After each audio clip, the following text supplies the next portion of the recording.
இயேசுவில் பிரியமானவர்களே, அண்மையில் ஒரு வீடியோ ஒன்று பார்த்தேன். அந்த வீடியோவில் ஒரு சகோதரர் ஒருவர் ஒரு நாயை கூட்டிட்டு போகிறார். வீட்டில் வளர்க்கிற நாய், ரொம்ப காஸ்ட்லியான நாய் நினைக்கிறான். அழைத்து கொண்டு போகிறார். கொஞ்சம் தூரத்தில் அந்த நாயை விட்டுட்டு நடக்கிறான்.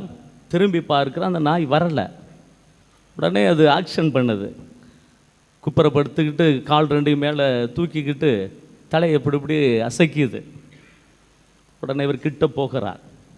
கிட்ட போய் அந்த நாயை அப்படியே லைட்டாக அப்படியே செல்லமாக அது தலையில் தட்டி கொடுத்து வான்னு சொல்லி வைத்திருந்த பெல்ட்டை வச்சு அழைச்சிட்டு போகிறார்.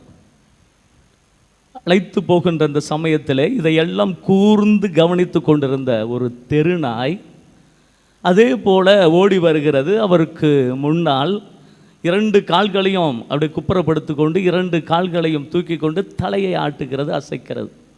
காரணம், என்னையும் உன்னுடைய வீட்டிற்கு அழைத்து செல். இது ஒரு புறம். ஒரு அழகான ஒரு ஃபோட்டோ ஒன்று பார்த்தேன். மனது வலிக்கின்ற ஃபோட்டோ, அது படம். அது அந்த ஃபோட்டோவில் தலைப்பு எழுதியிருக்கிறது பள்ளிக்கூடம் அப்படி என்று எழுதியிருக்கிறது. அதற்கு கீழே அந்த ஃபோட்டோ போட்டிருக்காங்க, பிக்சர் போட்டிருக்காங்க. என்ன அப்படின்னா, என்னை விட்டுட்டு போயிடாதப்பா. அப்பா பையனை ஸ்கூலில் விடுறார், என்னை விட்டுட்டு போயிடாதப்பான்னு பையன் அழுகிறான். ஒரு பக்கம் அந்த பள்ளிக்கூடம் போட்டிருக்கிறார், மறுபுறம் முதியோர் இல்லம் போட்டிருக்கிறது தலைப்பு. அதில் பையன் இந்த பக்கம் நிற்கிறான், அப்பா அந்த பக்கம் நிற்கிறார். அப்பா சொல்கின்ற வார்த்தை, அப்பா என்னை விட்டுட்டு போயிடாதப்பா. எனது மனதை வலிக்கின்ற அது படம். இது இரண்டுமே ஒரு அழகான பாடத்தை நமக்கு கற்றுக் கொடுக்கிறது. அன்புக்காகவும் பாசத்திற்காகவும் அனைவருமே நாம் இயங்குகின்றோம். இதுதான் அழகான பாடம். அது இன்றைக்கு நம்ம விழா கொண்டாடுகிறோம், ஆண்டவருடைய திருவுடலும் திரு ரத்த பெருவிழா. இது ஆண்டவர் இயேசு கிறிஸ்து தனது அன்பையும் பாசத்தையும் தியாகத்தையும் தந்த விழாதான் இந்த விழா. எந்த ஒரு மனிதனும் கலங்கி போய்விடக்கூடாது, அவனை அப்படியே விட்டு போய்விடக்கூடாது. அதனால தான் ஆண்டவர் சொல்கிறார், உலகம் முடியும் வரை நான் உங்களோடு இருப்பேன். அதன் அடையாளம்தான் இந்த ஆண்டவர் இயேசு கிறிஸ்துவினுடைய திருவுடல் திரு ரத்த பெருவிழா. கிபி 13ஆம் நூற்றாண்டிலே புனித ஜூலியானா ரொம்ப ஆர்வமாக இருந்தார். இந்த விழாவை கொண்டாடியாக வேண்டும் என்று சக துறவிகளிடம் பேசுகிறார், மற்ற ஆயர்களிடத்தில் பேசுகிறார். கடைசியில் திருத்தந்தையிடம் போய் கூட பேசி இந்த விழா உலகமெங்கும் கொண்டாடப்பட வேண்டும் என்ற அறிவுறுத்தலின் பேரிலே இன்று நாம் அந்த விழாவினை கொண்டாடுகிறோம். இந்த விழா என்ன செய்தி சொல்லுகிறதுங்க? இந்த விழா நமக்கு என்ன பாடத்தை கற்றுத் தருகிறது? அதுதான் இன்றைக்கு ஆண்டவர் உங்களுக்கும் எனக்கும் தருகின்ற செய்தி. ஆண்டவருடைய உடனிருப்பு, நற்கருணை, கடவுளுடைய பிரசன்னம். நான் உன்னோடு இருக்கிறேன். அதன் அடையாளமாகத்தான் ஆண்டவர் தனது உடலையும் இரத்தத்தையும் நமக்காக கொடுத்திருக்கிறார். கடவுளுடைய பிரசன்னத்தை குறித்து காட்டுகிறது. ஆண்டவருடைய உடனிருப்பை நமக்கு குறித்து காட்டுகிறது. அதன் அர்த்தம்தான் இந்த நற்கருணையுடைய கடவுளுடைய பிரசன்னத்தை நாம் பார்க்கின்றோம். திடீரென்று இந்த நற்கருணை சமயத்தில் கடவுள் தனது உடலையும் இரத்தத்தையும் கொடுக்கின்ற சமயத்தில் நான் உன்னோடு இருக்கிறேன் அப்படின்னு சொன்னாரா? இல்லைங்க, இது ஒரு நீண்ட பயணம். பைபிளில் படிக்கிறோம், கடவுளுடைய பிரசன்னம், கடவுளுடைய உடனிருப்பு, இது ஒரு நீண்ட பயணமாக பார்க்கிறோம். நன்றாக கொஞ்சம் உற்று கவனியுங்கள். எல்லாம் பைபிள். நான் பேசுகின்ற வார்த்தைகள் பொய்யாக கூட இருக்கலாம். நான் இப்பொழுது சொல்ல போகின்ற வார்த்தைகள் விவிலியத்திலிருந்து தான் சொல்ல போகிறேன். கடவுளுடைய பிரசன்னம்.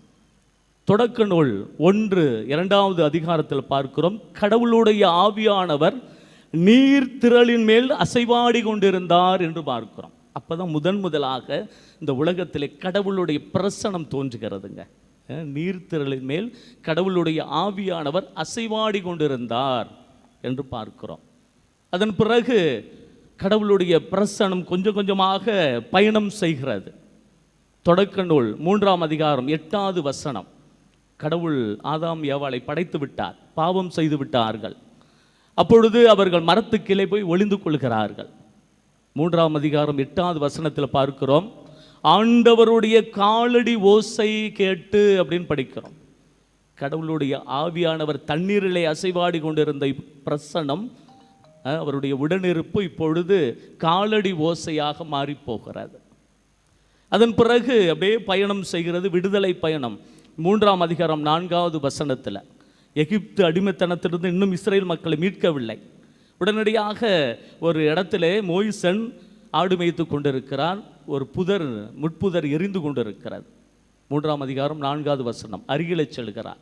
மோய்சன், உன்னுடைய காலணிகளை கழற்றி விட்டு வா என்று சொல்லுகிறார். அந்த எரியும் முட்புதர் தீந்து போகவில்லை, அங்கே கடவுளுடைய பிரசனம் இருக்கிறது.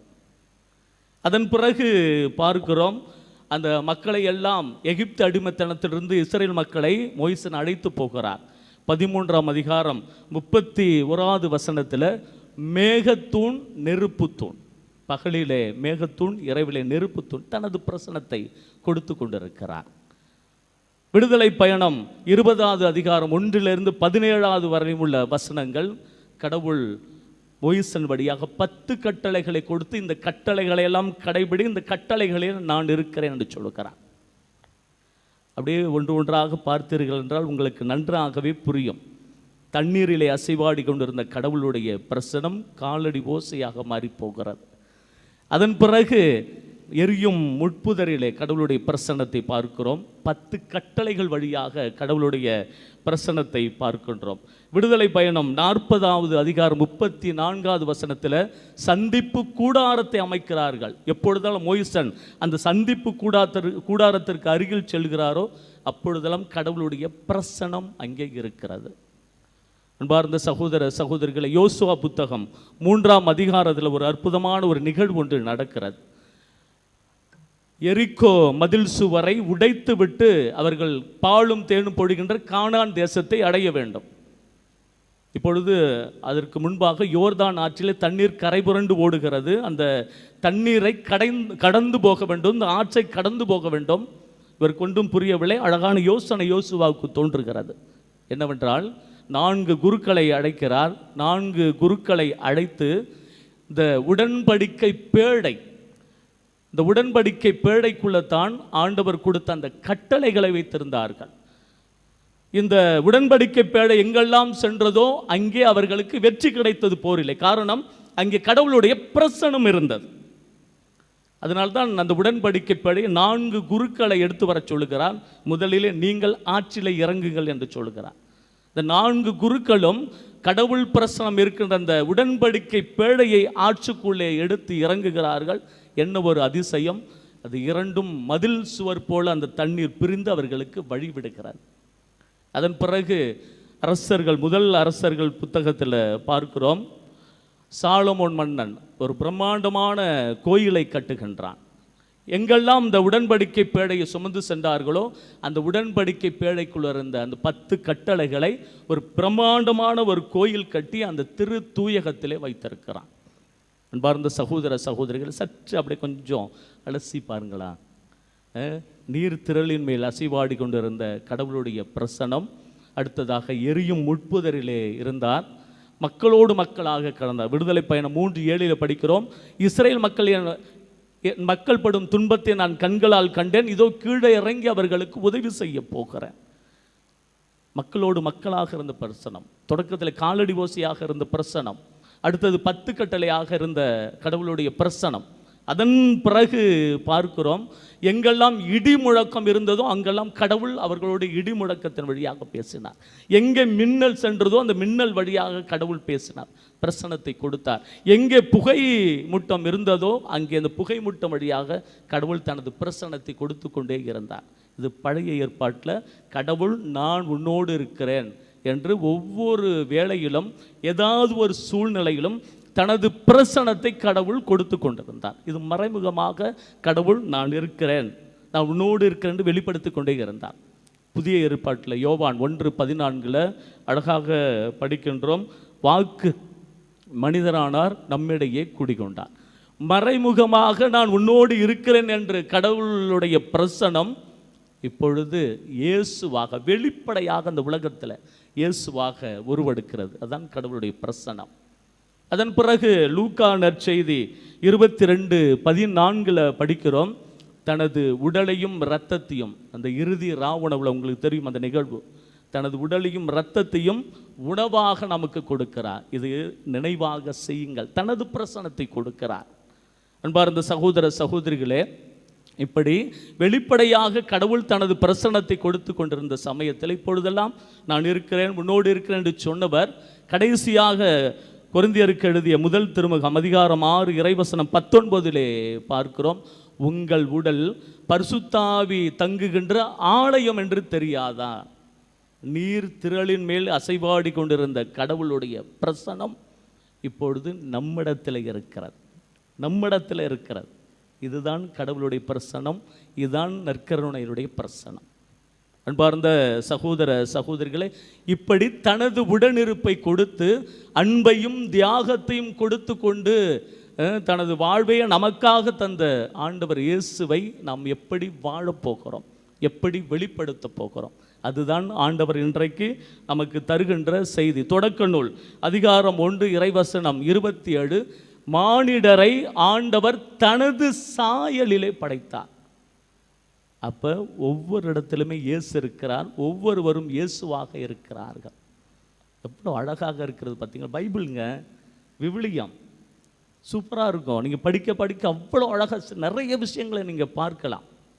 அதான் இங்கே மானிடரை தனது சாயலை படைத்த ஒரு இடத்துல மத்தேயு நற்செய்தி 25ஆம் அதிகாரம் 40வது வசனத்தில் அந்த இறுதி தீர்வையில், நடு தீர்வையில் ஆண்டவர் சொல்வார், சின்னஞ்சிறிய சகோதரருக்கு செய்த போதெல்லாம் எனக்கே செய்தீர்கள் என்று சொல்வார். அப்படி என்றால் ஒவ்வொருவரிடத்திலும் நான் இருக்கிறேன் என்று சொல்வார். அப்படி என்றால் எவ்வளவு விஷயங்கள் இந்த உலகத்தில் நடந்து கொண்டு இருக்கின்றன. ஒருவரை ஒருவர் அடித்துக் கொள்கிறோம், ஒருவரை ஒருவர் புரணி பேசி கொண்டிருக்கிறோம்.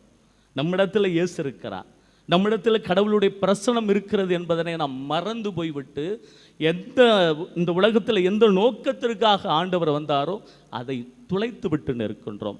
அன்பார்ந்த சகோதர சகோதரிகளே, எப்படி வாழ வேண்டும்? கடவுளுடைய பிரசனம் நம்மிடத்தில் இருக்கிறது என்றால் நாம் எப்படி வாழப் போகிறோம், அது எப்படி வாழ வேண்டும் என்று திருத்துதர் பணிகள் 4ஆம் அதிகாரம் 34, 35 வசனம் இதுபோல் இருந்தால் சூப்பராக இருக்குங்க. இப்படி நம்ம வாழ நினைத்தோம் என்றால் நல்லா இருக்கும். ஆனால் இதெல்லாம் மறந்து போய்விட்டோம். தொடக்கத்தில் கிறிஸ்தவர்கள் எப்படி வாழ்ந்தார்கள் என்பது உதாரணம். அவர் கடவுளுடைய பிரசன்னத்தை பெற்றிருந்தார்கள். தேவையில் உழல்வோர் எவரும் அவர்களுள் காணப்படவில்லை. ஏனென்றால் நிலபுலங்களை அல்லது வீடுகளை உடையோர் அவற்றை விற்று அந்த தொகையை கொண்டு வந்து திருத்தூதருடைய காலடியில் வைப்பர். அது அவரவர் தேவைக்கு தக்கவாறு பகிர்ந்து கொடுக்கப்படும். உடைமைகள் எல்லாம் பொதுவாக இருக்கும். ஏழை பணக்காரன் வித்தியாசம் கிடையாதுங்க. ஏழை பணக்காரன் வித்தியாசம் கிடையாது. எல்லாரும் சமம் அப்படின்னு அப்படி இருந்தாங்க. இப்போலாம் அப்படி இல்லைங்க. வாழ்க்கை வித்தியாசமாக இருக்கிற. அவன் என்ன இப்படி வாழ்கிறான், நான் ஏன் இப்படி வாழணும்? எவ்வளவு நீங்கள் இந்த நியூஸ் பேப்பரை தொடுங்களாம், எவ்வளவோ விஷயங்கள் இந்த உலகத்தில் எவ்வளவோ நடக்குதுங்க. நம்ம கடவுளுக்கு எதிரான விஷயங்கள் நிறைய நடக்கிறது. ஒரு ஆட்டோவில் ஒன்று படித்தேன், சுடுகாட்டு பேயை கூட நம்பு, சொந்தக்கார நாயை நம்பாத. திடுக்கிட்டேன், சத்தியமாக திடுக்கிட்டேங்க. சொந்த பந்தங்கள் எல்லாம் இல்லை, இந்த உறவுகள் எல்லாம் எப்படி வாழ்கின்றன. அன்பார்ந்த சகோதர சகோதரிகளே, நம்ம அந்த உலகத்தில் 3 சீயை விடணும் அப்படின்னு சொல்கிறாங்க. 3 சீயை விடணும் அப்படின்னு சொல்கிறாங்க. முதலாவதாக காஸ்ட்டு. இன்னும் தெரியுங்களா ஒரு விஷயம், அந்த வேளாங்கண்ணியில் நீங்களாம் இப்படி அமர்ந்திருக்கிறீங்களே, ஒரு அழகான விஷயம் இருக்கிறது. அதுதான் நற்கருணை. இந்த நற்கருணை யாரையும் பிரித்து பார்க்காதுங்க. ஆண்டவர் இயேசு கிறிஸ்துவினுடைய திருவுடலும் திருரத்தமும் நம்மை பிரித்து பார்க்காது. இதுதான் நம்ம எல்லாம் ஒன்று சேர்த்திருக்கிறது. பக்கத்தில் உள்ளவன் அவனா இவனா நமக்கு தெரியாது. அந்த மொழி பேசுவானா இந்த மொழி பேசுவானா நமக்கு தெரியாது. இந்த திருப்பலி என்பது ஒரே குடும்பமாக கூடி வந்துடும். அதுதான் கிரேட், அதுதான் சூப்பர், அதாங்க நற்கருணை, அதான் திருப்பலியினுடைய மகத்துவம். அதுதான் ஆண்டவர் நம்மிடத்திலும் எதிர்பார்க்கிறார். முதலாவது காஸ்ட்டு. இன்றைக்கு நிறைய உலகத்தில் நிறைய விஷயங்கள் எல்லாம் அதுவும் குறிப்பாக எந்த நோக்கத்திற்காக எந்த விதையை ஆண்டவர் இங்கே விதைத்தாரோ மறந்து போய்விட்டோம். இரண்டாவது கலர், கருப்பா சிவப்பா, அவன் அந்த இனமா இந்த இனமா, நிறைய விஷயங்களை நம்ம கொடைபிடிக்கிறோம். ஆமாம், அதெல்லாம் பார்க்குறோம். இப்போலாம் சூப்பராக நிறைய விஷயங்களை பார்க்க ஆரம்பித்து விட்டோம். மூன்றாவதாக கேஷ் கலெக்ஷன், மணி. ஆமாம், இந்த மூன்றையும் நீங்கள் ஒழிச்சு கட்டிக்கிட்டீங்கன்னு வச்சிங்களேன், வாழ்க்கை சூப்பராக போகும். ரோமையருக்கு எழுதிய திருமுகம், அதில் தான் ஆண்டவர் அழகான செய்தியை நமக்கு சொல்லுகிறார். எப்படி வாழ வேண்டும், கடவுளுடைய பிரசனம் ஒவ்வொரு இடத்துல இருக்கிறது, எப்படி வாழ வேண்டும் என்ற அழகான செய்தியை நமக்கு இங்கு பதிவு செய்கிறார். உங்கள் அன்பு கள்ளமற்றதாக இருப்பதாக. ரோமையருக்கு எழுதிய திருமுகம் அதிகாரம் 12 இறைவசனம் 9-18 வரையிலும் வீட்டுக்கு சென்று படித்து பாருங்கள், அழகாக உங்களுக்கு புரியும். உங்கள் அன்பு கள்ளமற்றதாக இருப்பதாக, தீமையை வெறுத்து நன்மையை பற்றி கொள்ளுங்கள், உடன் பிறப்புகள் போன்று ஒருவருக்கொருவர் உளங்கணிந்த அன்பு காட்டுங்கள், பிறர் உங்களை விட மதிப்புக்கு உரியவரென எண்ணுங்கள், வறுமையுற்ற இறைமக்களோடு உங்களிடம் உள்ளதை பகிர்ந்து கொள்ளுங்கள், தாழ்நிலையில் உள்ளவர்களோடு நன்கு பழகுங்கள், நீங்கள் உங்களையே அறிவாளிகள் என கருதி பெருமிதம் கொள்ள வேண்டாம், உங்களால் முடிந்தவரை எல்லாரோடும் அமைதியுடன் வாழுங்கள். நல்லா இருக்குங்களா? நல்லா இருக்குங்களா? சூப்பராக இருக்குங்களா? படிக்கிறதுக்கு இதே போல் இருந்தால் நல்லாயிருக்கும். நம்மளுடைய வாழ்க்கையும் இதே போல் இருந்தால், ஏன் அப்படின்னா ஒவ்வொரு இடத்துல இயேசு இருக்கான்னு என்னைக்கு நினைக்கிறோமோ இந்த வாழ்க்கையை நம்ம வாழலாங்க. கடைசியாக சாதாரண தண்ணீர் பீடத்திற்கு வருகின்ற பொழுது அது தீர்த்தமாக மாறி போகிறது. சாதாரண பூக்கள் இந்த பீடத்திற்கு வருகின்ற பொழுது அது சாமி பூக்களாக, அர்ச்சனை பூக்களாக மாறி போகின்றன. சாதாரண அப்பத்தினால் செய்யப்பட்ட கோதுமை மாவினால் செய்யப்பட்ட அப்பம் பீடத்திற்கு வருகின்ற பொழுது அது இயேசுவினுடைய உடலாக மாறி போகிறது. சாதாரண திராட்சை பழத்தினால் பொழியப்பட்ட அந்த சாறு பீடத்திற்கு வருகின்ற பொழுது அது இயேசுவினுடைய இரத்தமாக மாறி போகிறது. அப்படி என்றால் இயேசுவினுடைய உடலையே இரத்தத்தையும் உட்கொள்கின்ற நாம் இயேசுவாக மாற வேண்டும். மாறுறோமா? ரொம்ப கஷ்டம் சாமி, அப்படி தானே மாறணுங்க. அதுதான் கடவுளுடைய உடனிருப்பு, அதுதான் கடவுளுடைய பிரசனம். தண்ணீரிலே அசைவாடி கொண்டிருந்த கடவுளுடைய பிரசனம் நம்மிடத்தில் இருக்கிறார். அதை மற்றவர்களுக்கு வெளிப்படுத்த வேண்டும். அதுதான் ஆண்டவர் நம்மிடத்தில் விரும்புகிறார். அதற்கான வரத்தை இந்த திருப்பலியில் கேட்போம். ஆமென்.